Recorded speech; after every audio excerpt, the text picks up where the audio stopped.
Kia ora koutou. Welcome to the ACE RMO 2025 Dunedin Hospital webinar. My name is Sam and I am the ACE RMO consultant. Today we're going to start off with an opening karakia by my colleague Ashwini, and then I will give everyone a brief outline of today's webinar.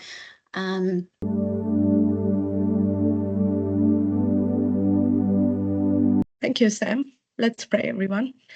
Whakataka te hau ki te uru, whakataka te hau ki te tonga. Kia mā kina ki uta, kia mā taratara ki tai. Ehi aki ana te atakura, he tio, he huka, he hauhu, tihe mauriora. Thanks to everyone for taking the time to join today.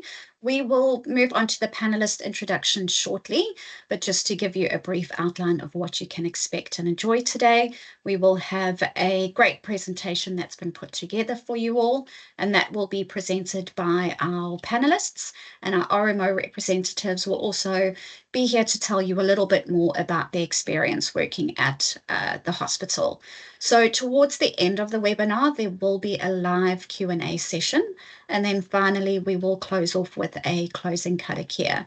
So just a reminder to everyone that has joined today, please don't hold back. This is a perfect opportunity to ask those burning questions. There is a Q&A box that you should see above your screen. You can post your questions into that box throughout the webinar, but just note that they will only be answered towards the end of the session.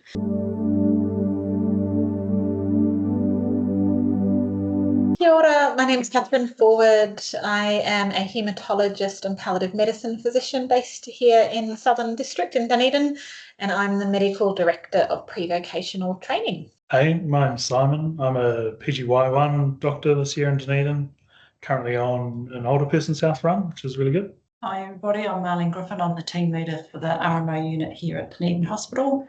I'll leave it at that because we'll explain a bit later. Debbie, I'm the RMO advisor.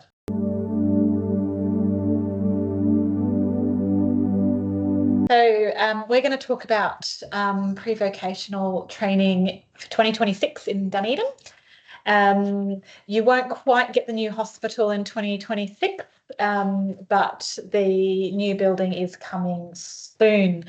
So if you do come and work here at some point during your career, you might get the new building. So Dunedin Hospital is a tertiary hospital, about 400 beds, that's right in the middle of Dunedin City.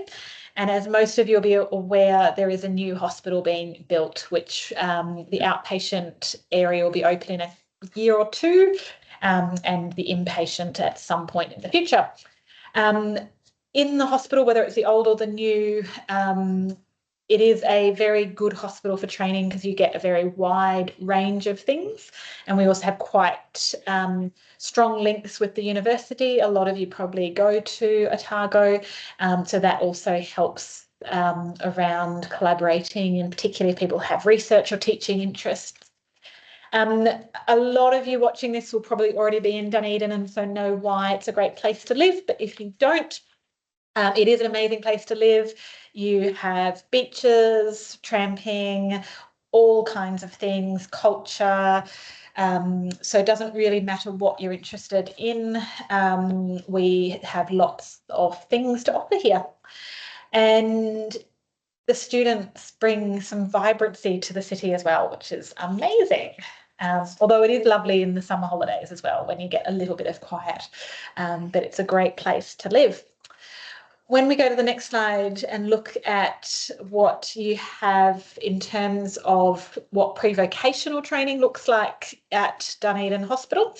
So this is a list, I'm not going to read them out, of the first year runs.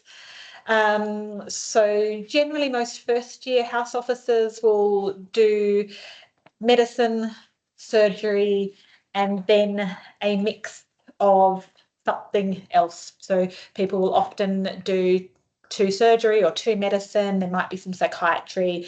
So there's a mix in there, but pretty much everyone will do some medicine and surgery. So very good broad experience in first year.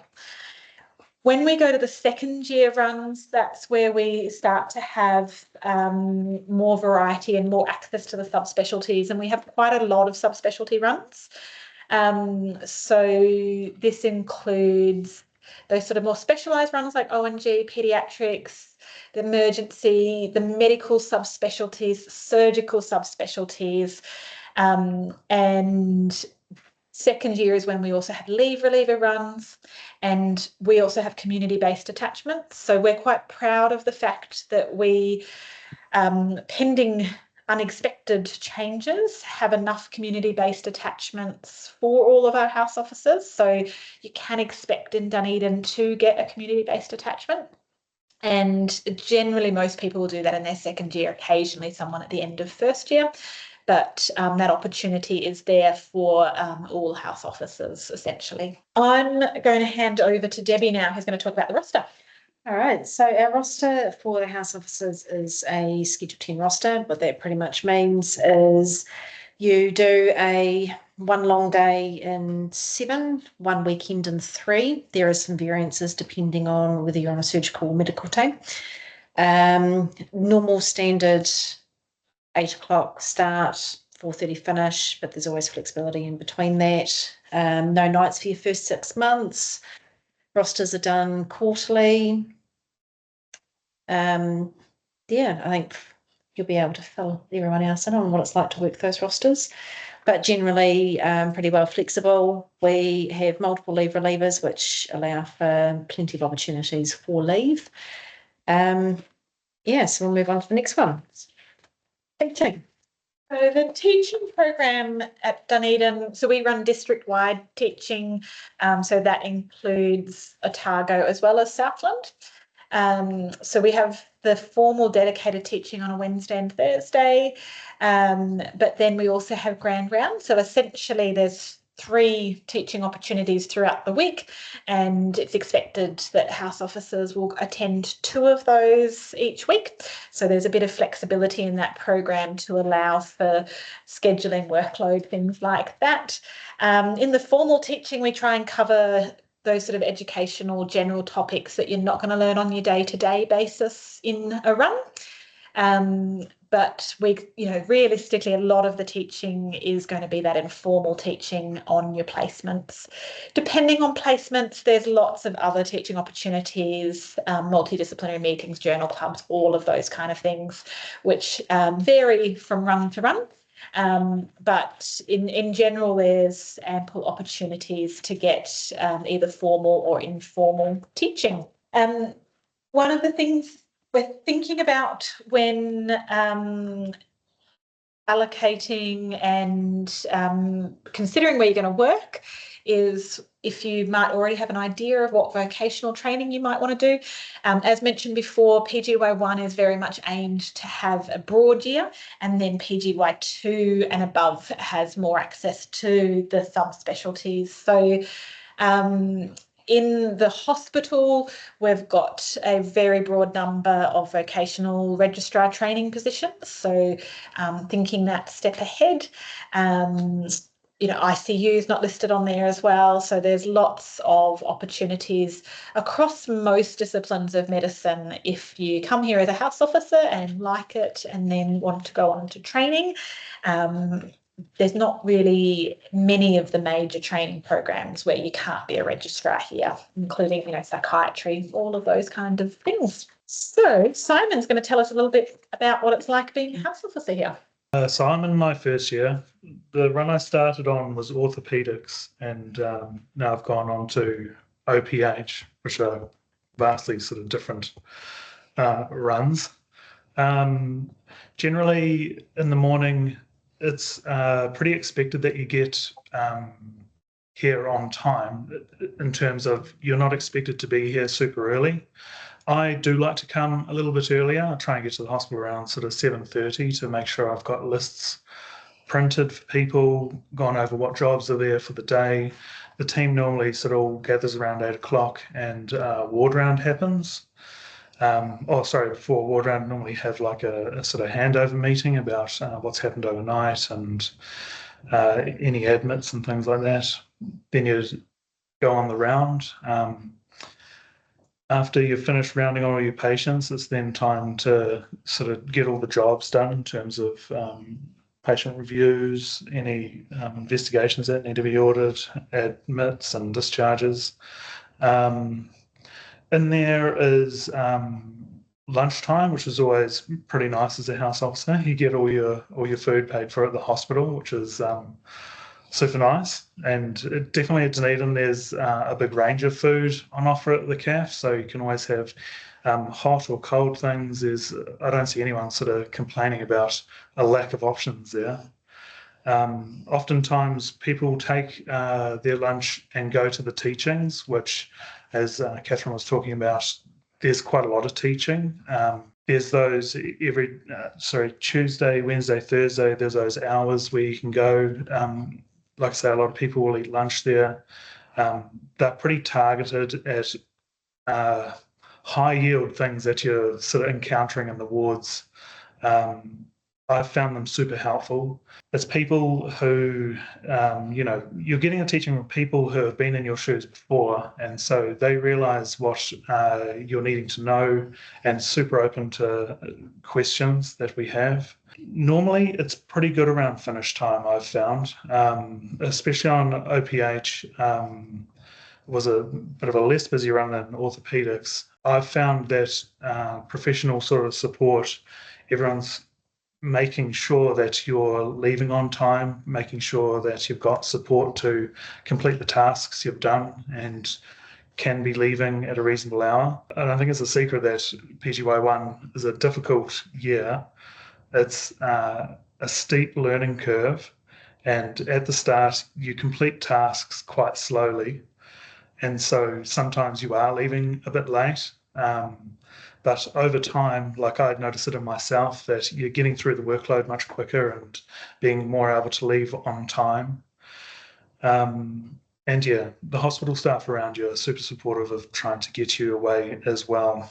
In terms of long days, while I cover, say, OPH in the daytime, I take on the rest of the 6th floor and 8C, which is the haematology oncology ward here. And so at around 4:30, you go and receive handovers from those people and sort of take over the care of those patients. Again, it's super supported. We have a really good house officer chat where people ask silly questions, and no one knows how to request this sort of investigation, and there's heaps of people willing to help out. Normally we'll all get together for dinner in the CAF sort of around sort of 6:30, and that's a good time to also sort of get a bit of support and before you're leaving back to the ward. What else do people normally talk about? Dunedin in itself as a hospital, I find, is a really good size. I think it was talked about before. Dunedin's not too small to be not a tertiary hospital, but also it's not too big that you get really good connections with all the different professionals. So I haven't done a renal run this year, but I know all the consultants, and I don't think they'd know me by name, a lot of them, but they'll definitely know me sort of by face. And so, yeah, when you're calling up people to ask for a consult or advice, it's not like you're talking to someone unknown, like you might find at a bigger hospital. People sort of know who you are and will, I don't know, it's much nicer to have that conversation when you've got a connection. So it's my turn to talk through the application process, but before I do that, it's great to hear that there's so much support around for the PGY1s, and I think that's a real positive for Dunedin, that there is, as you say, it's people know each other, not too big that you get lost in the thousands of people. So it's really pleasing to hear that from a current PGY1, that how supportive the environment is. So onto the application process, and I think ACE have already provided a lot of this detail as well, but it's good to go over it to ensure that everybody's spot on. We want to see a cover letter outlining why you want to be at Dunedin Hospital, what connections you may have to Dunedin, We want the cover letter to reflect that you're applying for Dunedin. We have had some that say they would love to work at Christchurch Hospital. And I know you have to rank a number of them, but attention to detail is actually really important when a panel are looking at an application and it's saying how great it would be to work in Canterbury or up north. So attention to detail, sell yourself for why you want to be here and what you can offer. We have already met quite a number of interested PGY1s that have called into the office, which we really enjoy because we can put a face to the name. We can answer questions. When you get that one-on-one time, even though it might only be 5 or 10 minutes, you can ask any question, no questions dumb. And it just, we can get the sense of you really are keen to be in Dunedin versus I'm here because I think I read somewhere that I should call in.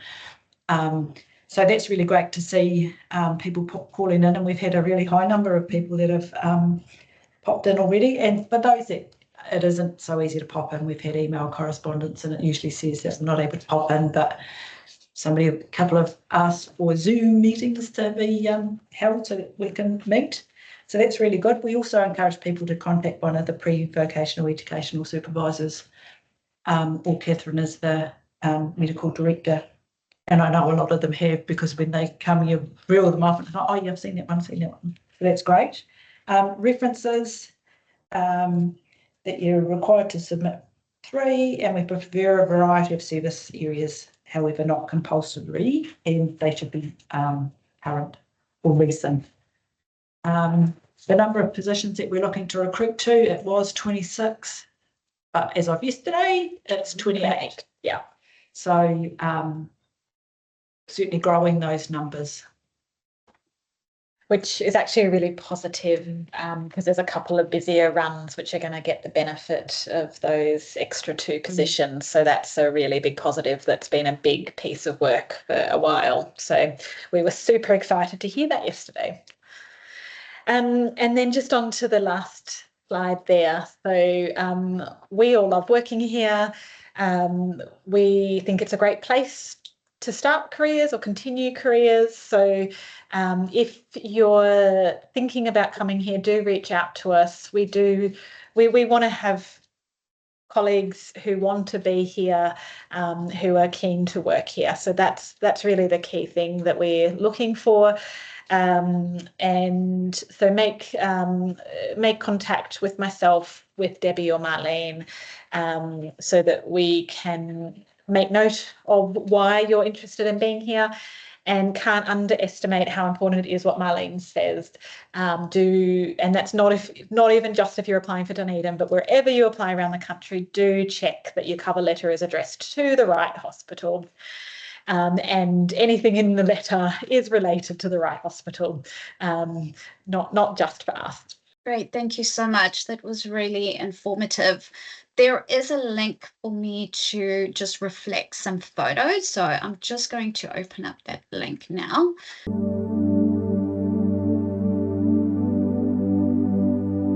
Actually, while you were loading that, I think maybe another thing that we should also add is that the RMOs have a committee, a committee that has a whole range of things, but it also has a social aspect to it. They organise quiz nights, they do ski trips, they have drinks on a Friday, or the first Friday of every month. So there's that, as well as the learning stuff, which is super, super important. But there's also the social aspect in terms of support. So if you're not from Dunedin and coming in, there's lots of things in place to help you get to know your colleagues and stuff. So yeah. And we will always have at least a handful of people who haven't done their TI time in Dunedin, and they generally settle in really quickly, and any sort of apprehensions about going to a new place usually dissipate quite quickly.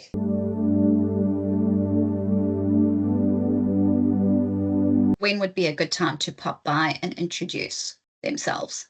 So when it comes to me, send me an email to make a time, because as I have multiple roles, I'm quite busy and out and about the place, so I'll always make time. But for me, don't just drop by because you'll likely find an empty office, but shoot me an email.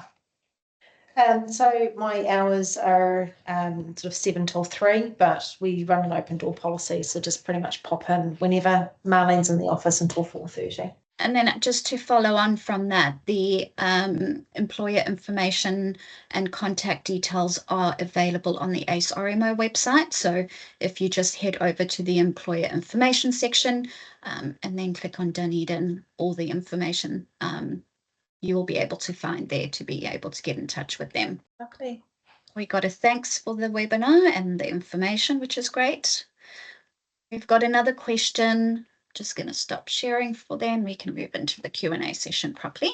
Thank you for the information provided. It's been really helpful. Are the references requested for the ACE application or separate references?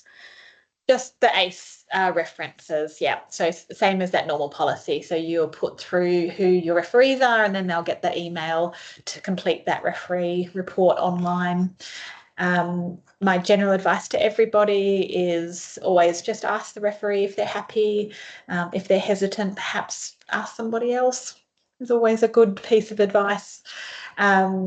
Where, you know, we know most people rank most people very highly in references, so we're always looking for those things that separate people out. So that's often in the written segments of the references in terms of what shows us your character and what kind of colleague you'll be, and how you'll work with us and with the patients and whānau. They're really the key things that we're looking for. Thank you. Just a reminder to those participants that might have joined late, you do have the opportunity to drop any questions in the Q&A box above. Moving on to the next question, can you speak to the late applications and if the 28 spaces are inclusive of that, please? They are. Yeah. Oh, sorry. They are inclusive, and we just assess them all as at the same time, but we identify those that aren't able to start on the commencement date, and it's about what fits for the service. Yeah, because we might have PGY1s that are late and it just aligns, but we don't run a separate process, but we are mindful of those that can't start on the commencement date. Yeah, and it's not a blanket that we won't hire someone who is a late starter. Everyone's application is assessed on its merit. And it's always a bit hard to know because it really depends on who else is applying in the year. And so it's a bit hard to know what's going to happen year to year. But we have had late starters at least every couple of years. There's been at least one or two. So don't feel like do feel like you can put the application in. It will be assessed on its merit. Whether or not we'll get a place really just depends on who else has applied and where everybody works out in that system once ACE has done all the crunching. Don't see any more questions that have come through, but we've still got about 5 minutes. So I've got some general questions that we can just go over. We've had a few questions around people being interested in what they can expect for orientation week. Yes, orientation. So we do have a full week. So that'll be starting on the 12th of January this year because the clinical year starts on the 19th of January. So it varies a little bit year to year. Usually the Friday you will buddy with the house officer whose role you'll be taking over the following week, which is generally one of the most welcome super things. Yep. The other 4 days are spent on a variety of clinical, non-clinical aspects. Prioritising, there's medical council requirements, district requirements that need to be covered, and then really trying to get covered those key things that you want to know day one. We then try and scoop up other education things in the teaching program. So that first sort of the first sort of 2 months of the teaching program for PGY1s is kind of an extended orientation because we try not to pack that first week too much because I very much recognised my brain only can take so much, and if my brain can only take so much, so can everyone else's. It is, though, expected that you are at orientation. So if you are given a job offer, the job offer does start on the first day of orientation, not the first day of clinical. So just be very mindful of that. If you're booking holidays, most districts will expect you to start at the beginning of orientation. Did you have anything to add about orientation, Simon? There's a lot of information that gets given there. I felt like, you know, you listen to all the things, and I found myself thing was kind of like writing down the references to all the material you get given. But no, it's all super topical and stuff that you do reach for, even in those sort of first few weeks of working, that like we cover like ACC and things like that. It's all stuff that you're going to practically need coming up. So it's really good. So we're heading towards the end. This will be our last question if nothing comes through the Q&A box. For those that might have joined that are not from the area, can you touch a little bit on about finding accommodation? Is it relatively easy? Do we have an estimated accommodation costs? And then also just elaborate a little bit about the parking, or if there's bike space and public transport that's quite reliable in the area. We might start from the end and work backwards because that's easier. So public transport, if you're in the Dunedin area, is relatively good with buses. Bike facilities are here at the hospital, so a lot of people cycle, particularly if you live somewhere which is flat, because if you're not from Dunedin and you've never been here, there are a lot of hills. Some people ride down the hills, but others think they're a death trap. And parking is available but not on site. So there are multiple paid parking nearby, but there's also free parking which is walkable. So it kind of depends on if someone wants to be close and happy to pay versus being a bit further away to get a free spot. But a lot of people will drive. And accommodation is variable. So because it's a university town, and you often have a lot of, whether it's postgrad students, and you'll have the current people who've been living here, so you will find rooms for rent, you will find accommodation. So it's very varied depending on what you're looking for. If you're coming with a family and looking for a house versus looking for a room, that time of year, that is when most of the housing changing is happening because of the university time. It's hard to give cost estimates because it really varies greatly. Like, you could get a room for $200 a week, or you could have a house for $1,000 a week, and kind of anywhere in between. We generally at orientation will generally have one or two people who haven't sorted out accommodation, and usually by the end of orientation week that has been sorted. So it would be, it'd be unusual for someone not to be able to sort something within that first week if they've arrived without accommodation. Did anyone else have anything to add? Yeah, just in addition to the fact that that you're coming way back in September, isn't it? The job offers are August, September, so don't leave it to the last minute. Get in early and get things sorted. Yeah. As opposed to, I'm shifting in 2 weeks' time and I haven't got anywhere to live. Yeah. And I don't think there doesn't seem to be a problem. It's a good time to move because the university year works on that time, and so not just the university sort of room rents, but a lot of the rental market swaps around that time of year. So it is a relatively good time to be looking for somewhere to live. Definitely much cheaper than bigger centres like Wellington and Christchurch, and much nicer commute times. Yeah. I get the free parking, and it's about a 10-minute walk to the hospital, which is actually pretty nice. There's a bus stop right outside the front door of the hospital, where you catch it from. And I would say it would be like, I don't know, more than half of the people will bike here.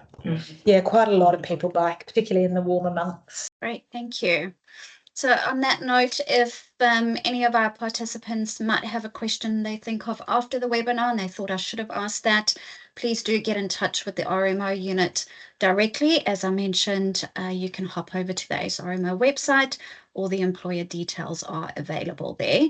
If you have any questions with regards to the ACE process at all, you're more than welcome to contact me directly. My details are also available on the ACE RMO website. I am going to just double check that I haven't missed any questions before.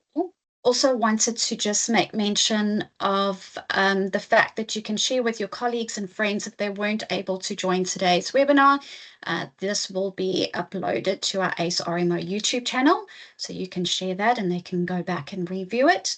And also just another tip from me is to head over to our Facebook page and give that a like. There are quite a few updates and tips that we do upload to that social media page. A huge big thank you from me for joining today and for our panelists being able to spend some time and provide all that information for our participants. It's been great. So on that note, have a lovely evening. I will hand over to Ash to close us off with a karakia.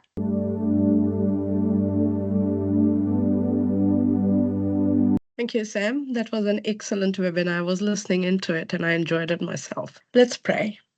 Kia hora te marino, kia whakapapa ponamu te moana. Hei huarahi ma tātou I te rangi nei. Aroha atu, aroha mai, tātou ia tātou katoa. Huie tai kie. Thank you so much. I hope everyone has a lovely evening.